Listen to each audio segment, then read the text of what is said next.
Whether you operate one forklift or thousands, one location or hundreds, the new My Toyota customer portal can help you optimize your operation and material handling equipment.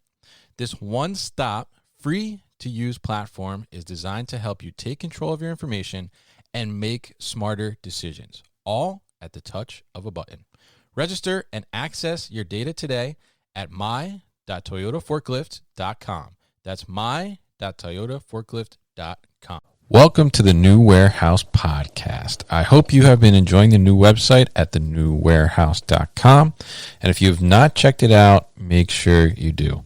For today's episode, we are skipping the safety tip because I want to take this time to congratulate Locus Robotics on becoming a unicorn and now being worth $1 billion. Locus has always been a supporter of the show, and we have some great ties to them, with our first episode being with Bruce Welty, who was one of the original founders. So I just wanted to say congratulations to them on this terrific news. As you might have guessed, this episode is with Locus, but it was actually recorded a week before the announcement, and you'll hear Kevin Leavitt tease it at the end.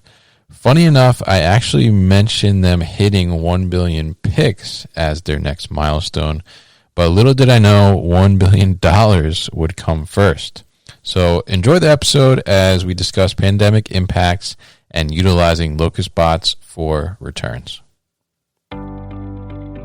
Fulfillment demand continues to skyrocket and outpace available labor. To keep up, warehouse operators are turning to flexible fulfillment solutions like 6 River Systems. Utilizing 6 River Systems' award-winning combination of collaborative robots, artificial intelligence, and operational expertise will make your associates and wall-to-wall fulfillment workflow more efficient. No new infrastructure, no change to warehouse layout, easy to deploy and scale, easy to train and retain associates, all at half the cost of traditional automation. Want to take your fulfillment operation to the next level? Go to www.6river.com to learn more. That's www.6river.com to learn more.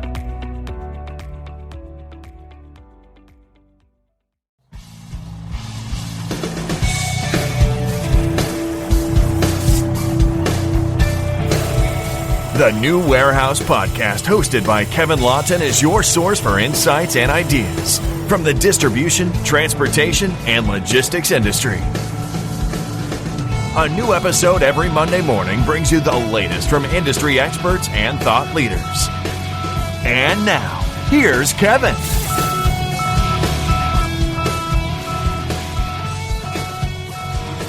Hey, it's Kevin Lawton with the New Warehouse Podcast, bringing you a new episode today. On today's episode, I am going to be joined by a previous guest and friend of the show, I would say by now, Kevin Leavitt. She is the Chief Marketing Officer at Locus Robotics, and you may be very familiar with Locus if you're a listener of the show, because I'm a big fan, and we did a site visit up there in Massachusetts as well, and we've had them on the show a couple times to talk about their cobot solution and how it works and how it's really cool solution, I think, as well. So last time I spoke to Karen, we actually did a webinar focused on how AMRs prepare you for the unexpected was the title, and we kind of talked about the pandemic and what's been happening and how AMRs like the Locus bot can help you throughout these different types of things and help you through surges and be able to accommodate unexpected peaks in demand, which we've seen a lot through the pandemic. So along with these unexpected peaks in demand from a shipping perspective and picking perspective, we've also seen peaks in returns as well, because more people are ordering through e-commerce and online, which is generating higher number of returns because they get things and they decide they don't want them.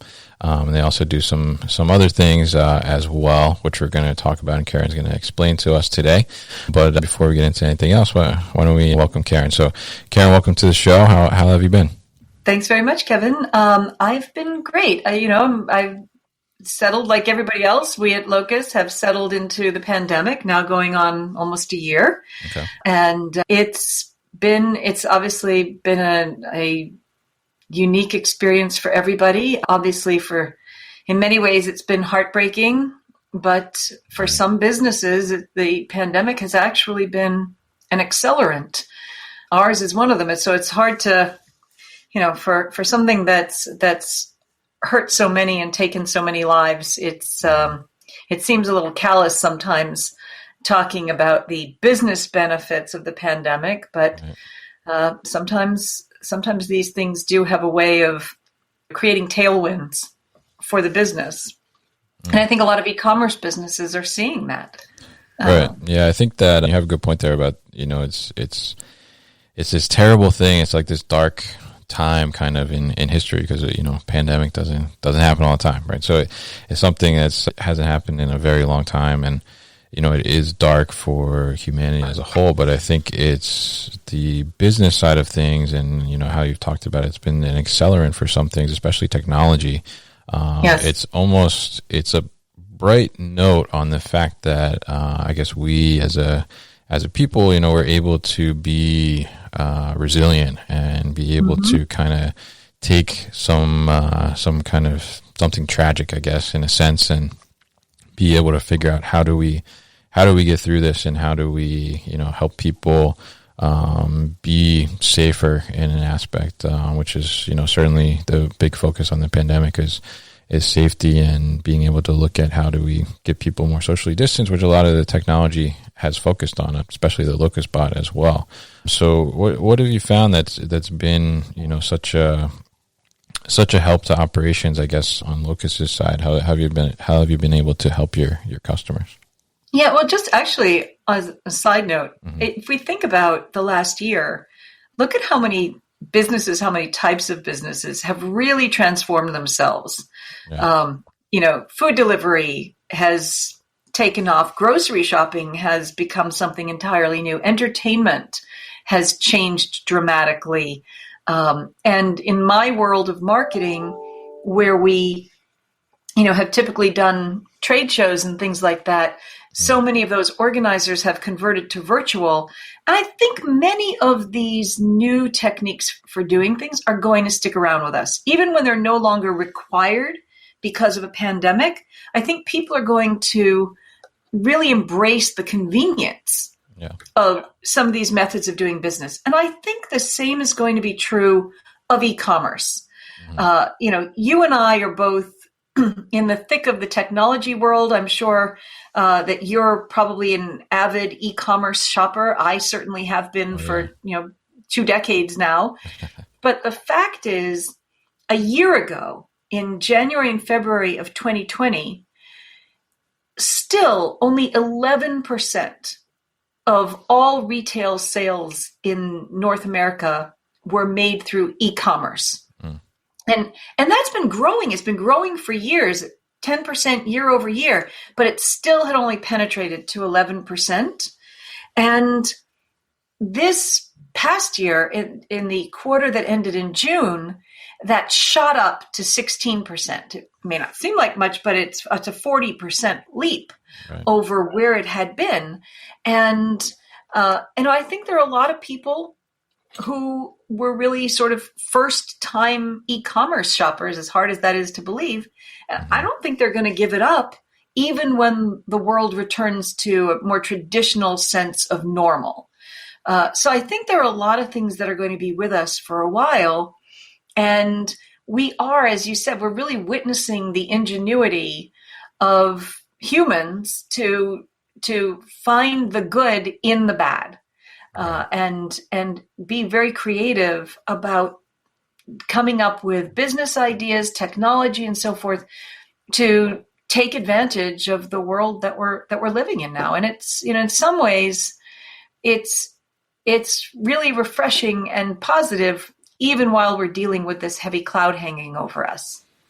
Definitely, yeah, I couldn't agree more. And just like you mentioned there, I'm an avid e-commerce shopper, and I certainly am, but even already being adapted to utilizing e-commerce, and typically always do all my Christmas shopping online, rarely go to the store because I don't like all the rush and everything and the busyness, but I always was one to go to the grocery store. But with the pandemic, I started to try the grocery delivery, and I'll never go back. Just like you said, I don't think consumer behavior has just changed for a moment. I think it's changed forever, pretty much dramatically. And obviously with the spike in e-commerce that you're mentioning, I'm sure that, Locus has seen a spike in the amount of picks as well. I know you guys celebrate many milestones over a short period of time, and I think I saw on the LinkedIn you guys just hit the pi number, like 3.14 or whatever. So tell us a little bit about that, and what are some of the latest Locus numbers? Because I know you guys have just been growing and growing and growing rapidly over the last 2 years. It's very exciting. We currently have a little over 40 customers and a little over 80 sites, 80 warehouses under contract. So we are growing like weeds. And as you said, we just hit pi times 100 million. So 314,159,265 units. That milestone came a little over a week ago. Yeah. And we're now picking at a rate of about 1 million units a day. Wow. So, our customers are with our robots. Mm-hmm. So that's very exciting. And of course, we celebrated by sending pies out to all of our employees and our partners.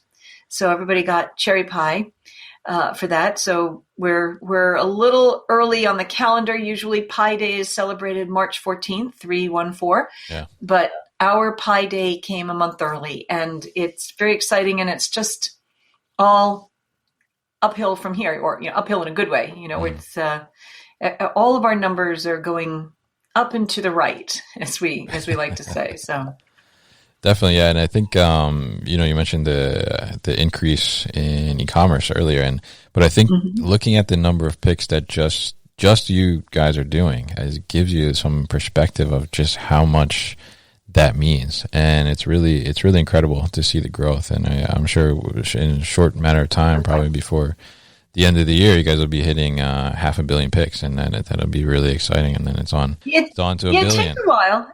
Takes a while, but again, at about 1 million picks a day, so we will. Yep, we'll get there. But the thing is, while e-commerce right now is on fire, it's not just e-commerce. So we have healthcare customers and industrial customers, and the warehouses, even though they're picking entirely different things. A healthcare customer might be picking pharmaceutical products or medical devices like pacemakers or hip replacement joints, or an industrial customer might be picking auto parts or plumbing supplies.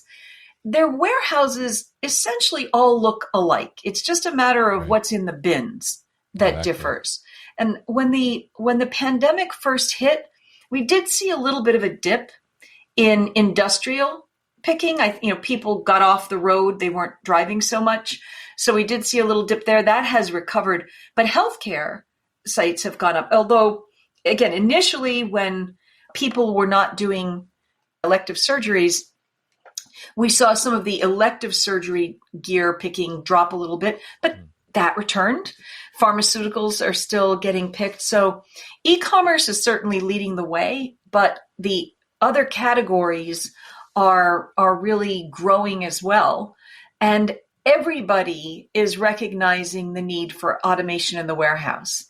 I think that's really what the pandemic did overall, was it brought a sense of urgency into play. Warehouse operators who thought they might have had a little bit more time to figure things out, whose schedules have been very predictable for years. They know when their peak season is, they know when their spring bump is and their back to school bump. But the whole calendar's been thrown out of whack now because, what is back to school, right? So, but I think people now have a sense of the automation that they were always thinking about, maybe kind of planning for, but figured they'd have more time. They don't have more time now. They realize that the labor shortages that have always been present in their space have really been exacerbated by the pandemic. They have to take into account things like social distancing and worker safety more now because of the pandemic.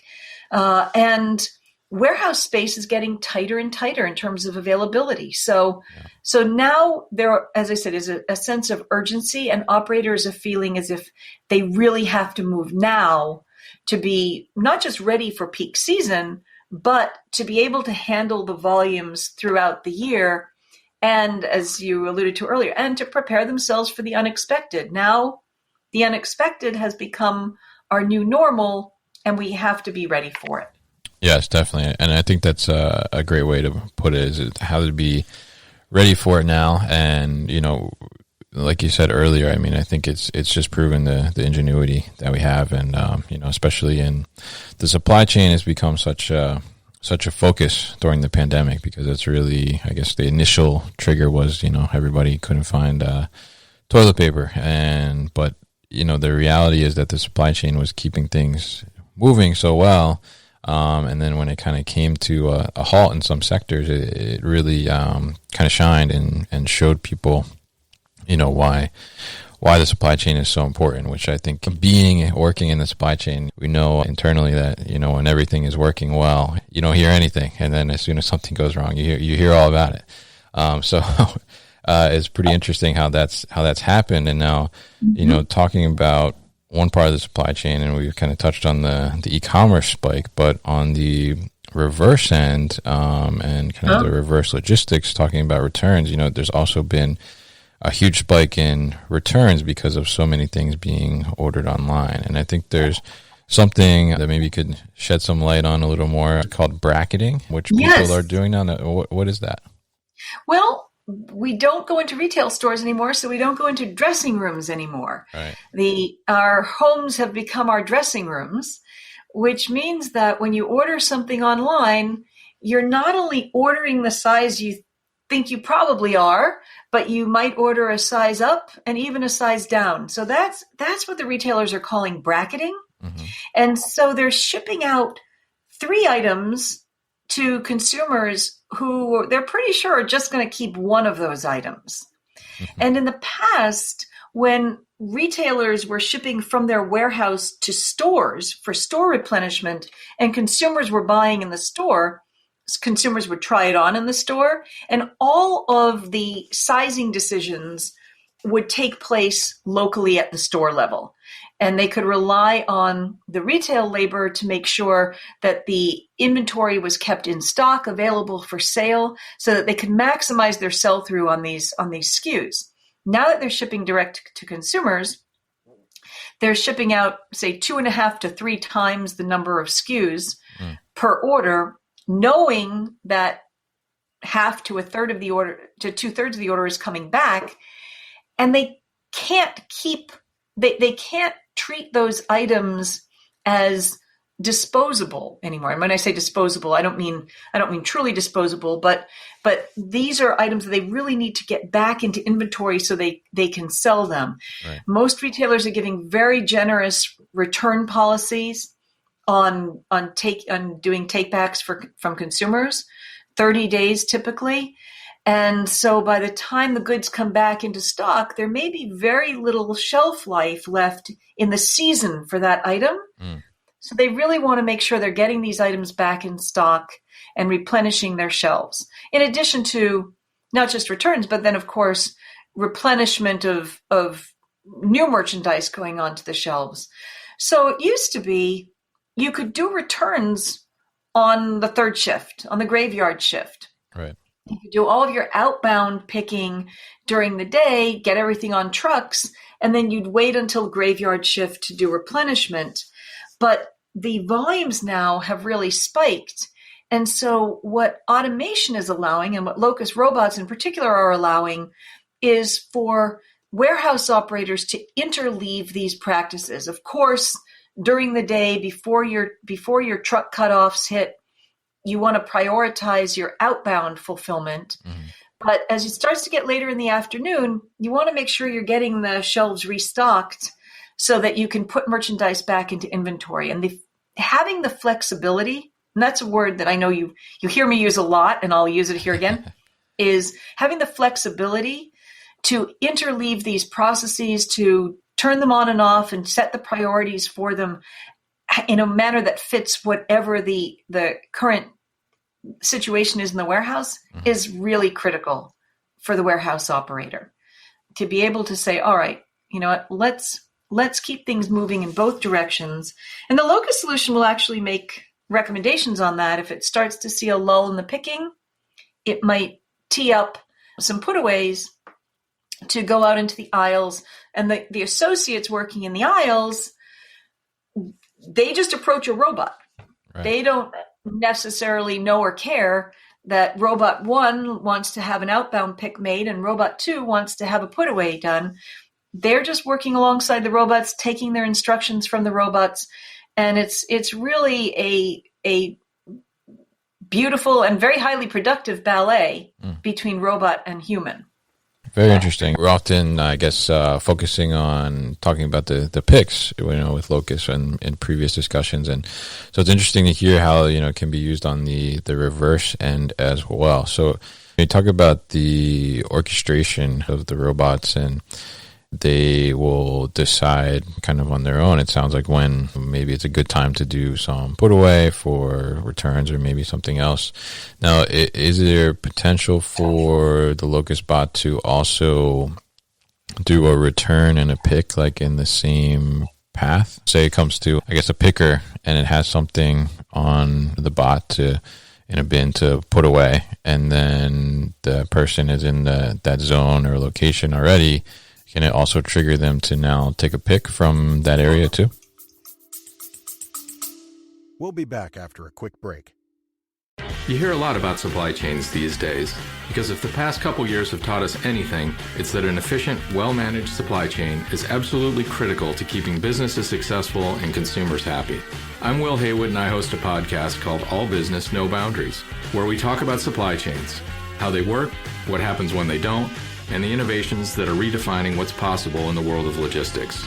Join me for insightful interviews with thought leaders and industry experts. We discuss how optimizing supply chains can break down the barriers that are holding businesses back. That's All Business, No Boundaries by DHL Supply Chain. Listen and subscribe wherever you get your podcasts. Not exactly the way you phrased it. So it's the same robot hardware. And just, the robots don't entirely decide. This isn't like HAL keeping the pod bay doors closed all by itself. No, so the system is working very closely with management and supervisors on site to make recommendations. And a supervisor still has the ability to okay it or nix it if they want to make sure that they're keeping the focus on the outbound side. But the Locus solution will make recommendations about, here's where we're at on volume. Maybe time to shift to put away. Although it's the same robots doing this, it's a somewhat different process because the robots doing put away are typically starting in a different location in the warehouse, closer to where the inbound receiving has come in, where merchandise has been received and checked for suitability of returns, no damage, capable of being resold, things like that. So the robot might start at a different location, and then it would get inducted with the merchandise there and then proceed to the aisles to a put away location and then instruct the worker there to put the item into a storage location, scan the location, scan the item, and so forth. So generally, it's two different robots doing these two tasks, but they could be any robot. So a robot that was picking this morning could easily be doing put away later in the day, but we're not doing picking and put away on the same robot at the same time. Got it. Okay, that makes sense, and I think it's a good way to utilize the labor as well, and I think the ability to be able to see that and oversee it as a manager too helps as well, because you're able to not only know that, okay, I can utilize a bot right now for something else, or maybe even, you have the ability to say, oh, I can just move that to somewhere else entirely, just to do something totally different for a little while. Do you have customers that are interested in the Locus bot really just to help for put away, or is it mostly initially they are interested because of the picking aspect? Well, the initial interest was in the picking, and I would say just like any retail operation or any operation that's selling goods, it's the outbound picks that generate the top line revenue. Typically, you're selling something to somebody, so you want to get it delivered. And so typically that takes precedence. It takes priority in the warehouse. But now it's critical to replenish the inventory instead of having to bundle it up and sell it through a secondhand distribution channel. Merchandise retailers, warehouse operators want to make sure that they're able to maximize the revenue from it. So it's become increasingly important to put it back in stock.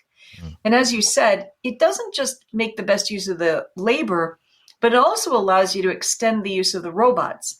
So if you've got a facility with 75 robots in it and you're running 2 shifts, for example, you could run a 3rd shift with those same robots to do put away, and you're not paying any more a month to RAS the robots. As you know, we've got a subscription service, Robots as a Service, for the robots.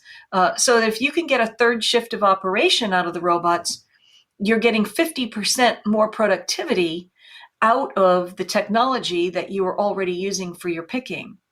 Now, will there be customers in the future who have put away as a primary operation? I imagine there will. Clearly, there are warehouses that specialize in reverse logistics. And so we may start to see warehouses that have that as a primary objective. But for now, most of our customers see the picking as their first priority and put away as additional benefit. Got it. Okay. Very interesting. And so I guess if anybody's listening and they run a totally reverse logistics operation, you could be the first to utilize Locus Absolutely. For reverse Come, logistics. Please. We'd love to. So really interesting. And, I think it's interesting to see. It kind of shows you how there's those ripple effects, right? When things happen, and how consumer behavior has changed, as we touched on regarding e-commerce and buying more, and now this concept of bracketing and kind of trying to recreate the fitting room experience, but in your home, which means that obviously it's resulting in more returns, as we mentioned. So it's interesting to see how the Locus Bot can kind of pivot between those two tasks and be able to help companies utilize that more. And I think it's even more important now, especially as you touched on something interesting earlier, where you mentioned that companies, are looking to get things back into stock quicker, oftentimes because it's like you mentioned, with apparel and things like that, it's the season is coming to an end and maybe it's not going to be that saleable anymore. Definitely very interesting. And so I'm curious, what's up next for Locus? Is there any interesting information coming out for this year or anything new? We will have some news that I can't share with you right now, but we'll have some news next week that's very exciting for the company. Okay. And we are also hard at work on our next generation of robots. That news is not coming out next week, but we are working on that. That'll be later in the year.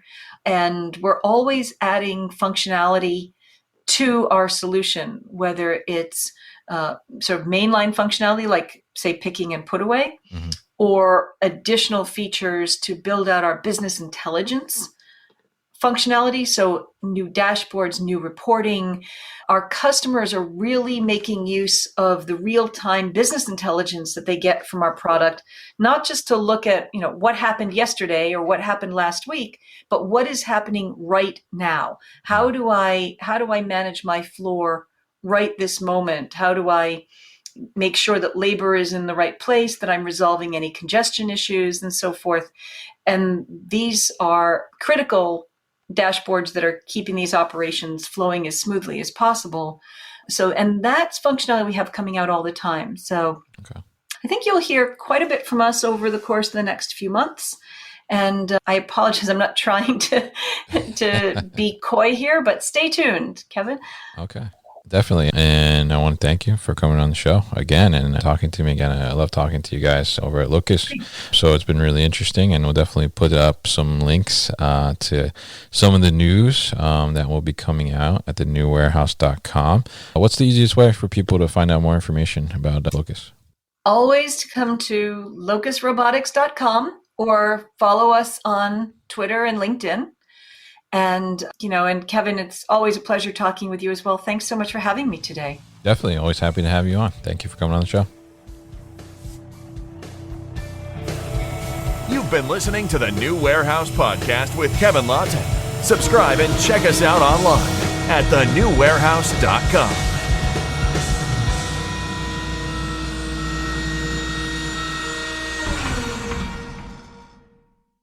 Thank you for listening to this episode. If you want more content from the New Warehouse, check out our new video series called All Hands on LinkedIn. Just search for the New Warehouse on LinkedIn and follow along.